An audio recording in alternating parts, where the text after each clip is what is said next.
Sean todos bienvenidos una vez más a una cápsula de anestesiología. El día de hoy hablaremos de la evaluación de la vía aérea difícil, más allá de la evaluación del paciente. Esta charla, que fue pensada para personal con cierto grado de experiencia en el manejo de la vía aérea, tiene como propósito mostrar que las pruebas de examen de la misma, a la cabecera del paciente, para evaluar el estado físico de la vía aérea en adultos sin anomalías anatómicas aparentes de la vía aérea, están precisamente diseñadas como pruebas de detección. Muy a propósito de un caso clínico que tuvimos en mi hospital, el colega que se encontraba en la sala contigua tenía programado un paciente para una biopsia de lengua. Se llevó una sorpresa después de que el cirujano le pidió que por favor intubara al paciente por la nariz. Este colega anestesiólogo había pensado inicialmente que esta lesión podía ser susceptible de ser infiltrada con anestésico local y que la biopsia pudiese tomarse con el paciente completamente despierto. Sin embargo, los planes que tenía el cirujano distaban de lo que tenía en su cabeza nuestro colega anestesiólogo. De hecho, a pesar de que la lesión era visible, tenía un componente retrolingual con el que no contaban. Este colega ya había intentado varias veces intubar al paciente sin éxito, utilizando una hoja Macintosh y una laringoscopia directa convencional. Se dio cuenta, luego de hacer su laringoscopia, que el paciente tenía una epiglotis empastada y una lesión que abarcaba la parte retrolingual. Cuando tuvimos la oportunidad de hacerle una videolaringoscopia al paciente, como se podrán dar cuenta, estaba lleno de secreciones y también había cierto grado de trauma de la vía aérea. Ya había sangrado.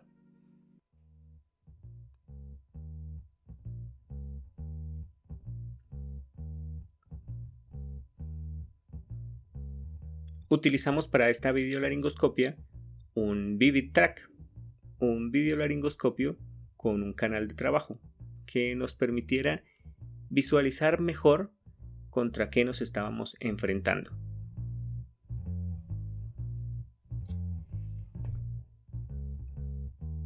Como podrán darse cuenta, al intentar avanzar el tubo traqueal, era más fácil que éste se fuera hacia el esófago, en gran medida porque el videolaringoscopio estaba avanzado muy profundo, lo que impedía que pudiéramos echar mano de la curvatura propia del tubo para efectos de alcanzar la vía aérea.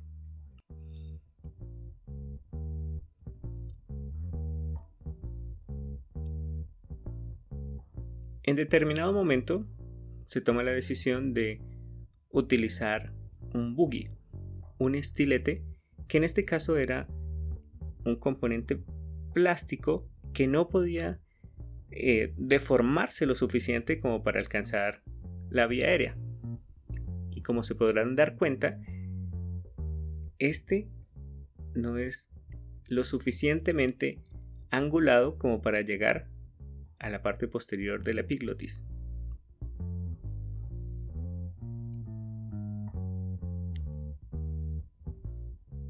Descartada la posibilidad de utilizar ese buggy en particular, deciden hacer una corrección de la forma en que se está haciendo la laringoscopia. Ya saben que estaban muy profundo, pero ahora quieren determinar si detrás de esa epiglotis empastada está la vía aérea. En este punto, el paciente está completamente relajado, el paciente se deja ventilar. Sin embargo, ante el traumatismo de la vía aérea, despertar al paciente representa poner al paciente en riesgo en la medida en que un edema de la vía aérea o un eventual hematoma pudiese llegar a complicar su patrón ventilatorio.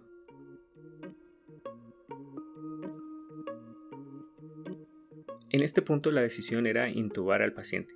deciden hacer una modificación a la laringoscopia y deciden pisar la epiglotis. Y en este punto se dan cuenta que la lesión es mucho más grande y que la vía aérea se encuentra completamente desviada. De hecho, la vamos a encontrar hacia este sector de acá que señalamos con el mouse. Allá estaba la vía aérea. Este paciente era candidato para una eventual utilización combinada de videolaringoscopio con un endoscopio flexible para intubación o un fibrobroncoscopio. ¿Se dan cuenta cómo es tan fácil irse hacia el esófago si no se hace el uso correcto del canal del videolaringoscopio o el uso de coadyuvantes como una guía o un buggy preformado? Este paciente pudo ser intubado posteriormente. Aquí ellos deciden retirarse para poder ventilarlo. Aspiran algo más de secreciones, pero se retiran para poder ventilarlo y luego tienen éxito con el uso del videolaringoscopio y un estilete que preformaron para poder alcanzar la vía aérea de este paciente. El doctor Hernando Matiz, un cardiólogo, mencionaba 3 componentes importantes a la hora de diagnosticar una arritmia. Siento que esos 3 componentes pueden ser aplicados para el ejercicio médico y en este caso para el abordaje de la vía aérea difícil. Él decía que se podía diagnosticar una arritmia en 10 segundos si se tenían estos 3 elementos en mente. Saber un poquito, tener ese espíritu de detective, pero principalmente ser humilde. Es quizá el manejo de la vía aérea difícil un escenario donde con mucha frecuencia puede ser muy fácil pasar del anonimato al desprestigio. Si nosotros pecamos por confiados o pecamos por déficit a la hora de enfrentarnos a cualquier vía aérea, hasta la vía aérea clasificada como fácil puede llegar a presentar cierto grado de problema. Entre los métodos clásicos de la evaluación de la vía aérea encontramos que es fundamental realizar una revisión de la historia clínica, revisar las comorbilidades, también si el paciente ha tenido anestesias previas, porque la descripción que nos haya hecho un colega respecto al abordaje de la vía aérea puede darnos pie a generar todo un plan distinto en el abordaje actual de este paciente. El examen físico, por supuesto, y algunas enfermedades que se encuentran asociadas a una progresiva dificultad para el manejo de la vía aérea. Este es el signo de la oración. En él encontramos que hay una incapacidad para oponer las palmas debido al endurecimiento progresivo de las articulaciones causado por la diabetes mellitus. Se estima que aproximadamente 1/3 de los diabéticos de inicio temprano a largo plazo desarrollan síndrome de articulaciones rígidas y su presencia es un predictor extremadamente preciso de vía aérea difícil. Los test individuales son pobres predictores, pero la combinación de los mismos mejora la discriminación de la vía aérea. Se han propuesto varios modelos multivariantes en el examen de la misma. Es deseable que los test tengan una alta sensibilidad para disminuir los incidentes derivados de vía aérea difícil no detectada y baja especificidad, y valor predictivo positivo, para no incluir en la categoría de vía aérea difícil a pacientes que tienen una vía aérea fácil en cuanto a su intubación. En este caso, cuando tenemos experiencia, incluso si no la tenemos, es muy fácil determinar que esto, por ejemplo, es una vía aérea difícil, que esto es una vía aérea difícil y que esto es una vía aérea difícil. El paciente con trauma es de entrada un paciente que genera un reto, aunque eventualmente alguien con una laringoscopia directa pudiese llegar muy fácilmente a la vía aérea, pero no ocurre así en todos los casos. Los pacientes traumatizados suelen presentar estómago lleno, es común el sangrado, la alteración del nivel de conciencia, intoxicaciones o la agitación. Suelen precisar abordajes de la vía aérea de forma emergente.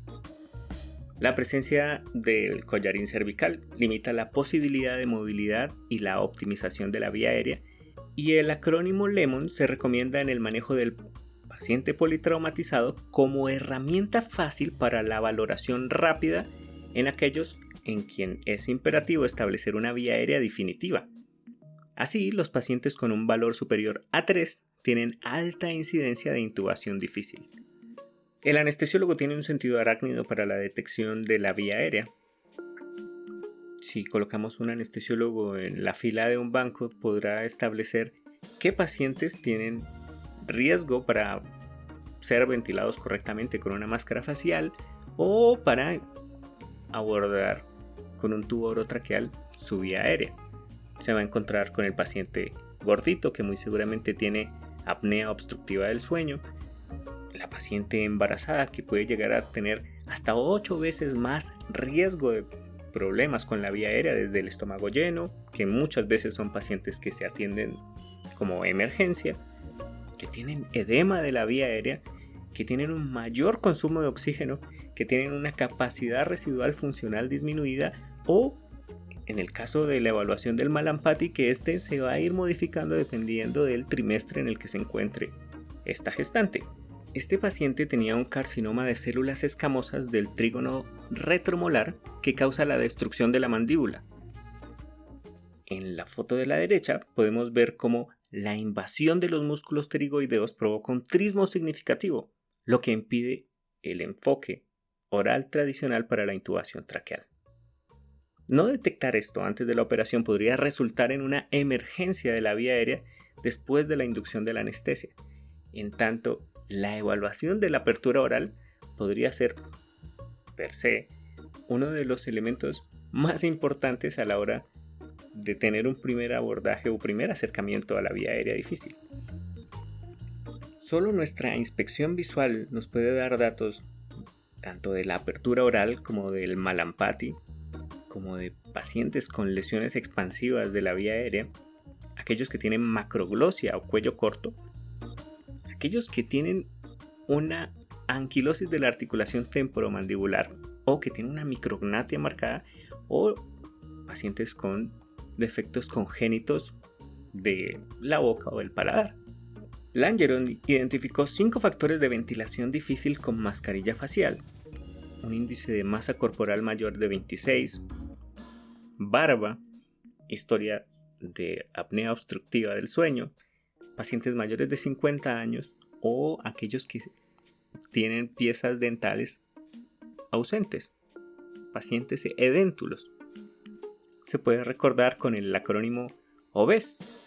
También se ha sugerido como signos de ventilación difícil con máscara el Mallampati 3 o 4, la alimentación de la protrusión mandibular, pacientes de género masculino o la presencia de masas de la vía aérea.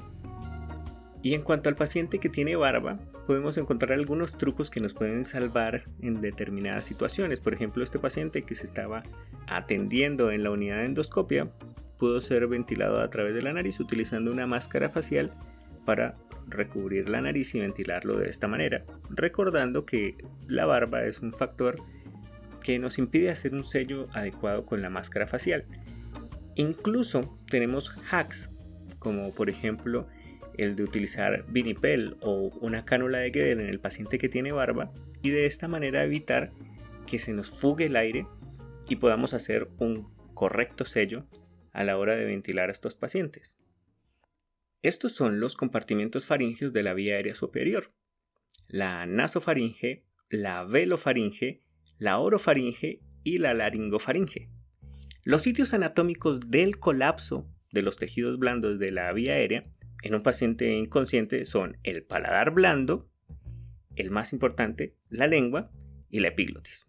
Y en este aspecto, los marcadores genéricos de elevación de la barbilla por extensión de la cabeza o avance mandibular son el aumento de la distancia entre la barbilla y el esternón, aquí marcada con las letras C y S, y la columna entre la barbilla y la columna cervical. Así las cosas, todo aquello que impida el paso del aire a través de todos estos componentes de la vía aérea o cualquier limitación que nos permita incrementar estas distancias se van a convertir de inmediato en factores de riesgo para vía aérea difícil. La triple maniobra de la vía aérea incluye la elevación de la barbilla con inclinación de la cabeza, empuje de la mandíbula y boca hacia arriba, como lo vemos en esta parte de acá. Tenemos 3 métodos para realizar esta maniobra. En el método número 1, la cabeza extendida sobre la articulación atlanto-occipital. En el número 2, la boca se abrió para sacar los dientes de la oclusión. Y en el número 3, la mandíbula es levantada, obligando a los cóndilos mandibulares anteriormente en la articulación temporomandibular. El serograma lateral de la cabeza y el cuello muestra la posición extendida con protrusión de la mandíbula. Observemos que los incisivos mandibulares sobresalen más allá de los incisivos maxilares, en esta parte de aquí, y que los cóndilos mandibulares están subluxados anteriormente de la articulación temporomandibular. Después de que tenemos cierto entrenamiento en el manejo de la vía aérea, empezamos a hacer cosas de forma automatizada, teniendo en cuenta que para nosotros es fundamental desobstruir la vía y permitir el paso de oxígeno a la hora de ventilar. Cuando intentamos ventilar con máscara facial, un respondiente entrenado se va a encontrar con que hay predictores que tienen que ver con el paciente, algunas limitaciones del operador y, por supuesto, el contexto clínico que juega un papel preponderante. Cuando empezamos a ventilar a un paciente y tenemos dificultades con una mano, podemos extender la cabeza o protruir la mandíbula. Si fallamos, le podemos añadir un coadyuvante que puede ser una cánula de Guedel o una cánula nasofaringea. De inmediato, si tenemos dificultad, incluimos a alguien más que nos va a ayudar a ventilar a este paciente y lo que hacemos es una tracción mandibular y que sean 2 las personas que hagan la ventilación del paciente. Mientras alguien ventila, alguien se encarga de hacer un correcto sello de la máscara. Si esto falla, añadimos una cánula de Guedel o una cánula nasofaringea. Si esto falla, 2 respondientes, uno de ellos está haciendo triple maniobra de la vía aérea mientras intenta hacer el correcto sello, y si esto falla, incluso añadiéndole una cánula orofaringea o nasofaringea, nos pasamos al dispositivo supraglótico. Todo este ejercicio lo hacemos de forma automática y sin que vayamos pensando en cada uno de estos pasos. Un enfoque proactivo de la ventilación con máscara difícil debería hacer 2 preguntas. Primero, ¿son propensos al colapso los tejidos blandos del paciente? En este punto, identifique a los pacientes masculinos aumentados de peso, que tengan circunferencia del cuello aumentada, que ronquen, que tengan apnea obstructiva del sueño, que tengan aumento de la edad, edéntulos o que tengan una puntuación de Mallampati 3 o 4. En segundo lugar, está restringida la capacidad de aplicar de manera óptima un sello de máscara facial y maniobra de la vía aérea. En este punto, explore lo siguiente. Hay una prueba limitada de la protrusión mandibular y extensión cervical, hay presencia de barba, corta distancia tiromentoniana, falta de dientes, cuello grueso e historia de radioterapia, pero también pasos específicos del operador, manos pequeñas, falta de técnica o limitación de los dispositivos. No tienes unos dispositivos apropiados. Todas estas herramientas son de especial utilidad. El paciente que pueda o no hacer el test de mordida, la apertura oral, la hiperextensión del cuello, el test de protrusión mandibular, la distancia esternomentoniana, el test de altura tiromentoniana, el test de Delilcan y la posibilidad de hacer extensión de la cabeza y del cuello. Y como si fuera poco, el paciente con apnea obstructiva del sueño a menudo presenta hipertrofia de las amígdalas secundaria a un depósito de grasa en las vías aéreas respiratorias superiores y a un efecto Bernoulli. Pruebas como la regla del 3-3-2 para evaluar la apertura oral, el tamaño del maxilar o la distancia tiroidea, el clásico Mallampati, el Cormaclean Y el POGO, ese porcentaje de apertura glótica que podemos reportar cuando hacemos videolaringoscopia para mostrarle a nuestros colegas que vayan a eventualmente abordar una vía aérea qué tan fácil o difícil fue nuestra intubación.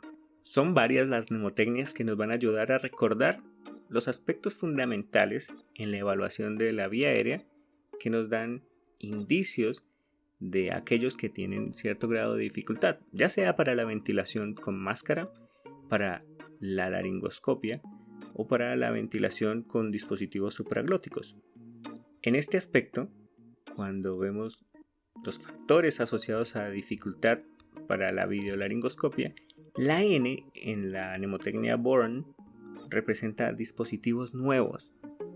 Cuando alguien no está familiarizado con la geometría de un videolaringoscopio, podemos tener la mejor herramienta y si no estamos entrenados para su correcta utilización, nos podríamos estar enfrentando con una vía aérea difícil por el desconocimiento de ese tipo específico de laringoscopio.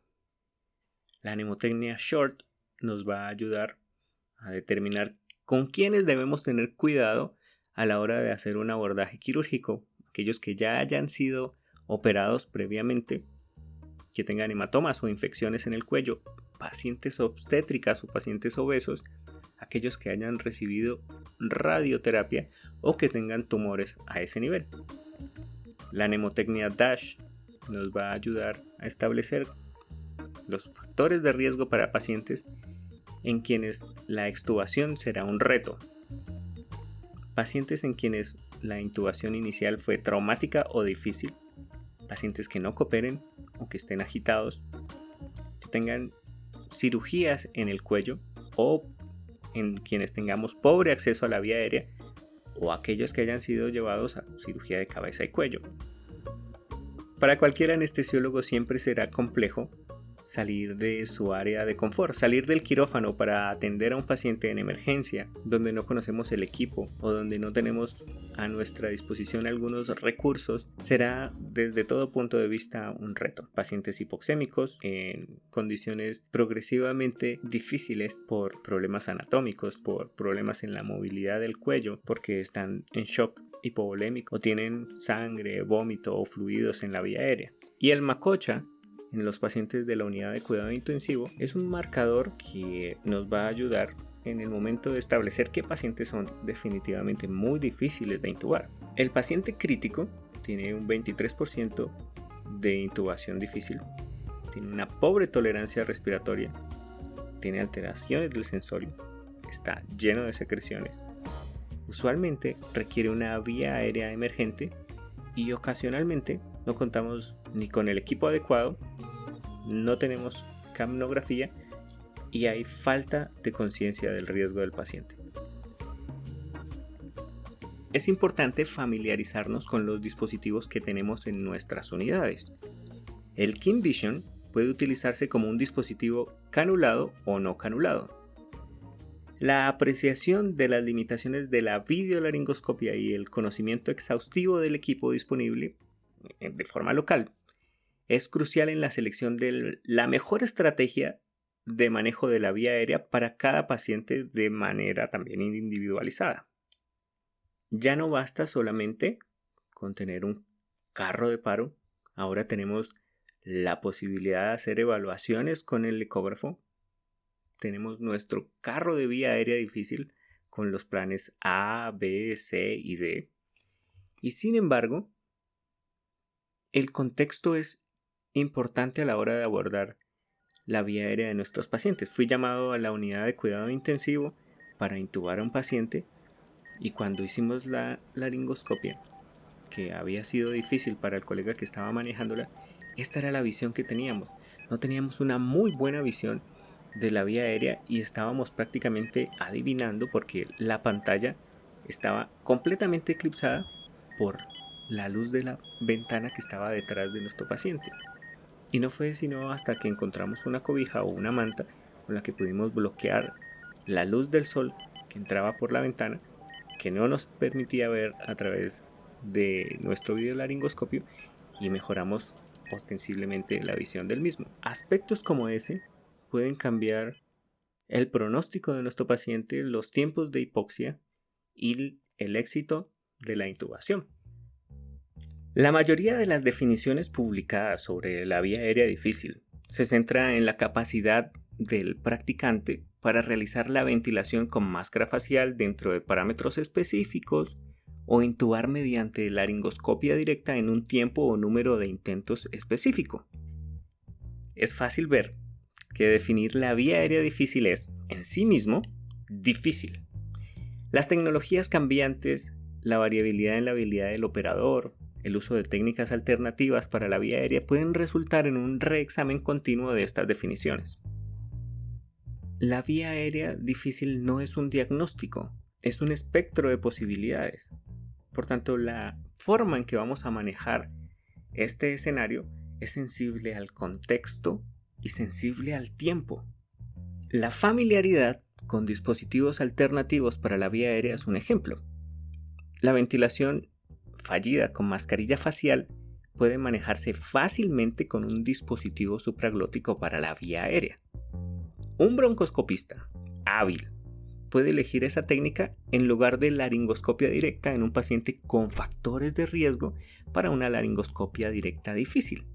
Y de manera similar, una intubación realizada fácilmente por laringoscopia con video o con una varita luminosa es difícil de clasificar mediante las métricas estándar de visualización de las cuerdas. Y es común ver este tipo de reacciones. Miren, algunas laringoscopias directas fallan en revelar la laringe, pero aún así el paciente puede ser intubado fácilmente, mientras que la laringoscopia con video puede proporcionar una exposición laríngea completa y la intubación puede llegar a ser difícil. En este aspecto, la variabilidad, la habilidad del operador puede hacer que una vía aérea sea difícil para un proveedor, pero no para otro. En general, no somos buenos con los métodos actuales para identificar la vía aérea difícil, principalmente porque debemos plantearnos un abordaje diferente, hablar de vía aérea compleja, principalmente porque tenemos que todos los tests tienen limitaciones. Nosotros seleccionamos una determinada técnica de una de las miles de combinaciones posibles, por lo que difícilmente podremos predecir el éxito teniendo tantas opciones. Las evaluaciones de la literatura sobre la incidencia, tasa de complicaciones y tasa de éxito para la intubación difícil deben interpretarse teniendo en cuenta esas advertencias. El editorial de Hauting en Anestesia plantea que en realidad la vía aérea difícil no existe, sino que es una interacción compleja entre el paciente, el anestesiólogo, el equipo disponible y otras circunstancias, y que durante mucho tiempo no se tuvieron en cuenta factores que estaban por fuera de lo que tenía que ver con el paciente, como la experiencia, la presión de tiempo-urgencia, la disponibilidad del equipo adecuado, la localización y algunos factores humanos. Por esa razón, y como en la vida, siempre hay que tener varios planes. Una vez que una técnica falla en el manejo de la vía aérea, el riesgo de dificultad o fallo con otras alternativas aumenta y esto se denomina el fallo compuesto de la vía aérea. En última instancia, cualquier algoritmo de manejo de la vía aérea debe enfatizar la importancia de la oxigenación, ya sea suministrada por mascarilla facial, dispositivo supraglótico o tubo orotraqueal. Por tal razón, no podemos establecer un único dispositivo como de uso universal, porque la vía aérea es el espectro de posibilidades que tiene que ver con llevar un plan A, un plan B, un plan C, un plan D. Eso no quiere decir que sea mi primera elección el videolaringoscopio únicamente. Dependiendo del contexto del paciente, pudiera optar por cualquiera de las otras opciones disponibles. Los proveedores de atención involucrados en el manejo de las vías respiratorias deben, por tanto, no solo ser técnicamente hábiles, sino también lo suficientemente flexibles para adaptarse a condiciones cambiantes, equilibrios de riesgo-beneficio y los objetivos. Es por esta razón que podemos establecer una rutina sana, una rutina simple de evaluación de la vía aérea. Una historia clínica enfocada, observar externamente cara, cuello, hábito corporal y peso de nuestro paciente, evaluar la apertura bucal, evaluar la prueba de mordida del labio superior, el Mallampati y la distancia tiromentoniana. ¿En qué podemos hacer énfasis para terminar? Las pruebas de evaluación de la vía aérea tienen sensibilidades bajas con alta variabilidad. No existe ninguna prueba o combinación de pruebas que prediga con precisión la vía aérea difícil. Por eso, algunos estudios sugieren que intentar predecir la intubación difícil es poco probable que sea útil. No obstante, si tomamos esto como una especie de ritual, nos obliga al menos a pensar en la vía aérea, y por esta razón deberíamos continuar haciéndolo. Una rutina de exámenes de la vía aérea simple y rápida debe realizarse como rutina preoperatoria o perioperatoria para todos los casos, independientemente de que su paciente vaya a anestesia general, regional o incluso cuidados de anestesia monitorizada. Como siempre, la correcta comunicación y el trabajo en equipo cambian el pronóstico cerebral de nuestro paciente, si consideramos que el objetivo fisiológico siempre va a ser oxigenar, no intubar, oxigenar, tratando de evitar el trauma de la vía aérea, escogiendo la técnica correcta y optimizando los recursos con los que tenemos o con los que contamos, y siempre pidiendo ayuda, para lo cual es importante dejar el ego a un lado. Es muy diferente decir que intubé a un paciente luego de 40 laringoscopias directas a decir que tuve la fortaleza mental y la claridad suficiente para pedir ayuda antes de necesitarla de manera emergente, incluso con la predicción inicial de un posible escenario de vía aérea difícil. Es por esto que nuestro objetivo de oxigenar se va a convertir en nuestra razón de ser para elaborar un plan y una estrategia en el abordaje de cada uno de nuestros pacientes. Muchas gracias.